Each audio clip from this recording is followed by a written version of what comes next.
In 1969, Tolkien sold the entertainment rights to The Hobbit and The Lord of the Rings to United Artists. He sold them for £10,000, which in real terms in today's money would have been about $300,000 Australian. And also 7.5% of profit after cost. Now, United Artists never made a movie, but there were a number of people who were interested. Probably one of the most interesting people who wanted to make a movie of The Lord of the Rings in the late 60s was the Beatles. They approached Stanley Kubrick of 2001 fame, and Stanley Kubrick was interested, and the Beatles had worked out who was going to play what characters. Now, Paul McCartney was going to be Frodo, Ringo was going to be Sam Gamgee, George Harrison would be Gandalf, and John Lennon would be Gollum. But Stanley Kubrick withdrew from the project because he just felt that The Lord of the Rings was too immense to make into a movie. There were other adaptations proposed. One of them was an adaptation where Arwen would be just a guide for the Fellowship through Middle-earth. Poor old Gimli would be belted by his fellow companions to try to get the password out of him to get into Moria. Galadriel would have a sexual relationship with Frodo, and Aragorn and Eowyn would become lovers also. Tolkien obviously was not very impressed with that script, so once again the project was put aside. In 1966 there was a short animated cartoon made about The Hobbit, which is very different to the book in the fact that Bilbo kills Smaug, Thorin is a resident of Lake Town, and Bilbo falls in love with the princess of Lake Town and takes her back to Hobbiton after the adventure to live happily ever after with her. And Rankin Bass did an animated version of The Hobbit, which was very well received by the public. It was faithful to the book, and there was a very, well, I call it a very beautiful, large illustrated book of The Hobbit using the illustrations from the movie in it. That particular book I do have in my collection here at home.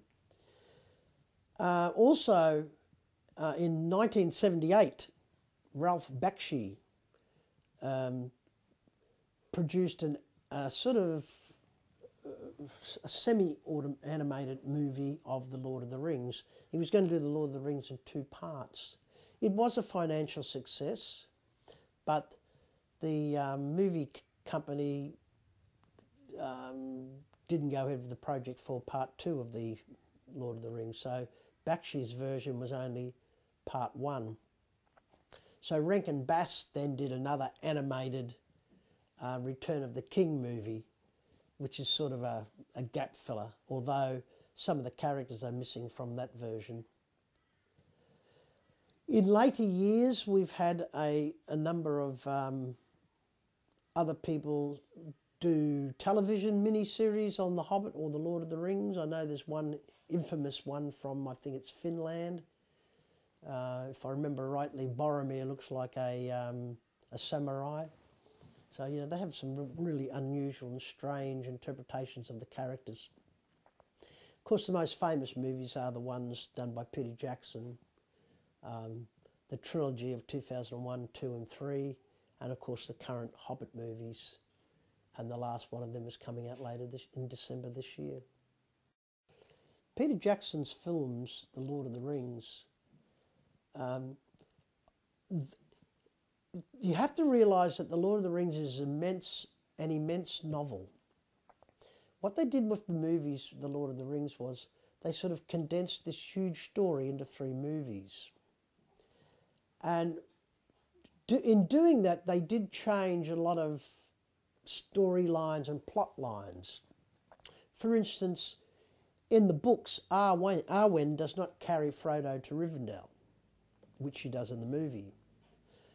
In the books, there are no elves at Helm's Deep, which there are in the movies. But Peter Jackson and his writers had excuses for doing those things, and it all had to do with, telling the story in a more confined space.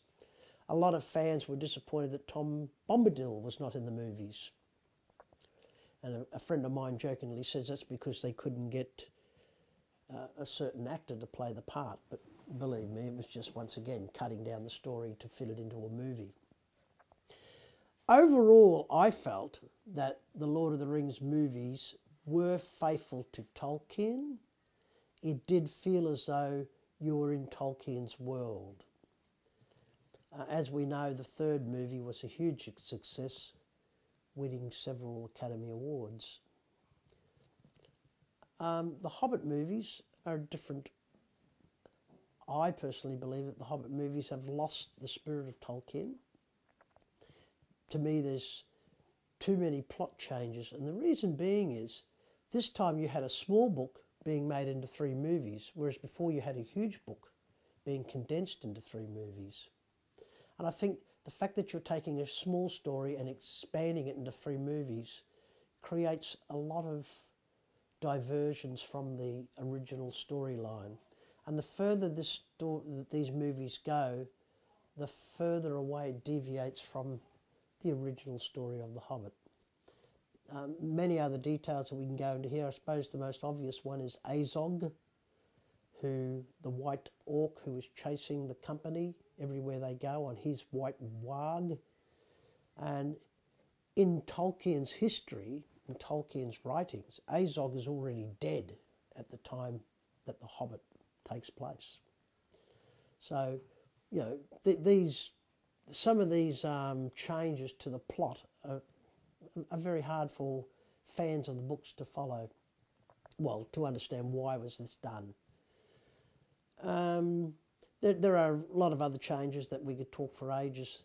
An interesting one was in the movie, when Bilbo goes down to meet the dragon, following his confrontation with the dragon, the dwarves have a confrontation with the dragon, and they actually try to kill the dragon by pouring molten gold on Smaug. None of that happens in the book.